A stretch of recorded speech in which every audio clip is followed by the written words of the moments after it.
क्या सच सिर्फ एक ही रास्ते से मिलता है या फिर हर युग सत्य को समझने के लिए अपनी भाषा गढ़ता है।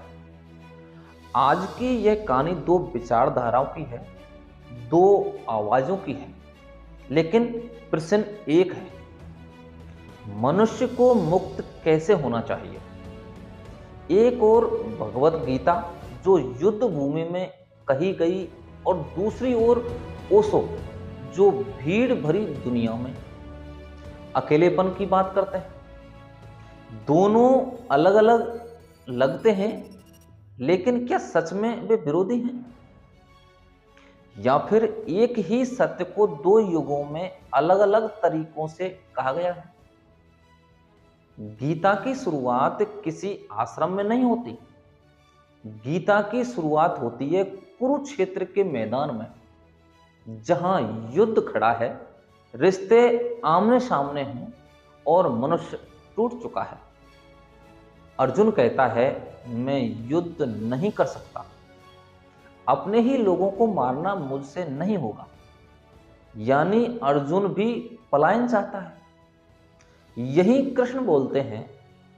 कृष्ण अर्जुन से ये नहीं कहते सब छोड़कर जंगल चले जाओ। वे ये भी नहीं कहते कि सन्यास ले लो। कृष्ण कहते हैं, उठो और कर्म करो। लेकिन कर्म कैसा? आसक्ति रहित कर्म। कर्तव्य निभाओ, लेकिन परिणाम से बंधो मत। यही है गीता का संन्यास। अब जरा ओशो की ओर चलिए। ओशो कहते हैं, समाज झूठा है, परिवार एक शर्त है, रिश्ते अपेक्षाओं की जेल है। ये शब्द सुनने में गीता के बिल्कुल उलट लगते हैं। गीता कहती है कर्तव्य निभाओ, ओशो कहते हैं बंधन तोड़ो। तो क्या ओशो गीता के विरोधी हैं? नहीं। यहीं पर सबसे बड़ा भ्रम टूटता है। ओशो कर्तव्य के विरोधी नहीं है, वे अंधे कर्तव्य के विरोधी हैं। वे उस जीवन के विरोधी हैं जो डर, मजबूरी और सामाजिक दबाव से जिया जाता है।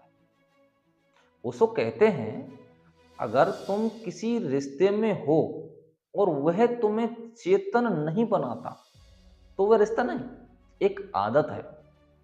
अब इसे गीता से जोड़कर देखिए। कृष्ण कहते हैं, जो किया जाए वह विवेक से किया जाए।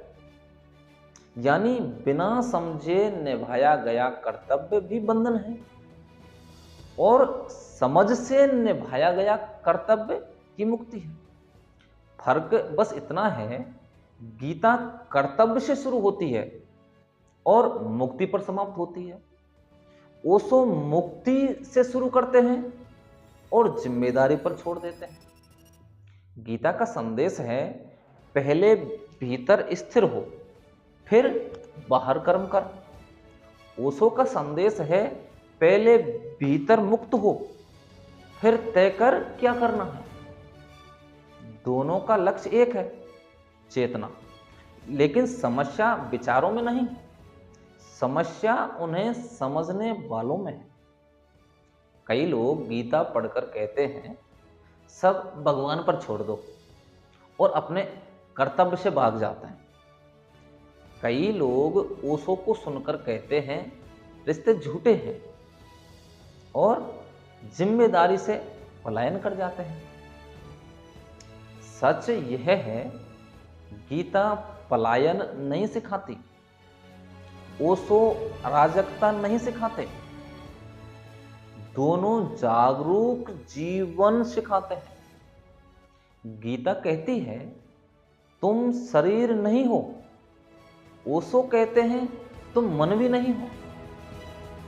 दोनों एक ही बात कह रहे हैं, तुम देखने वाले हो। गीता युद्ध भूमि में बोली गई क्योंकि वह मनुष्य अपने सबसे कठिन निर्णय के सामने था। ओशो आधुनिक समाज में बोले क्योंकि यहां मनुष्य भीतर से घुट रहा है। युग बदला, भाषा बदली, लेकिन प्रश्न वही रहा, मैं कौन हूं और मुझे कैसे जीना चाहिए। तो फिर सत्य क्या है? सत्य यह नहीं कि गीता सही है और ओशो गलत है, या ओशो सही है और गीता पुरानी है। सत्य यह है जो तुम्हें जिम्मेदारी से भागने ना दे, लेकिन अंधे बंधन में भी ना बांधे। वही सच्चा दर्शन है। शायद कृष्ण आज होते तो ओशो की भाषा बोलते हैं, और ओशो द्वापर युग में होते तो गीता ही कहते। अंत में बस एक सवाल छोड़कर चलते हैं। अगर तुम्हें सब कुछ छोड़ने की इच्छा हो तो खुद से पूछना, क्या यह जागरूकता से आ रही है या थकान से?